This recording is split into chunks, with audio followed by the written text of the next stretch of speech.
அனைவருக்கும் வணக்கம். 26/5/2026 செவ்வாய்க்கிழமை. இந்நாளில் பிறந்த அனைவரும் நலமா சிறப்புடன் மகிழ்ச்சியும் வாழ எல்லாம் வல்ல மகாசக்தி நாராயணம்மனை வேண்டிக் கொள்கிறேன். பராபவ வருஷம் வைகாசி மாதம் 12ஆம் தேதி, திதி தசமி, நட்சத்திரம் உத்தரம், சந்திராசிரம நட்சத்திரம் சதயம்.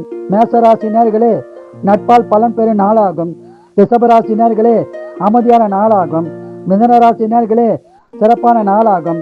கடகராசினியர்களே, சங்கடமான நாளாக உள்ளது. இறை வழிபாடு செய்யுங்கள். சிம்மராசினியர்களே, மகிழ்ச்சியான நாளாகும். கன்னிராசினியர்களே, சங்கடமான நாளாக உள்ளது. இறை வழிபாடு செய்யுங்கள். துளாராசினியர்களே, மகிழ்ச்சியான நாளாகும். விருச்சிகராசினியர்களே, சிறப்பான நாளாகும். தனுசு ராசினியர்களே, சந்தோஷமான நாளாகும். மகர ராசினியர்களே, முயற்சிக்கு பலன் கிடைக்கும் நாளாகும். கும்பராசினியர்களே, அமைதியான நாளாகும். மீனராசினியர்களே, சிறப்பான நாளாகும். வாழ்க வளமுடன், நீங்கள் நலமுடன்.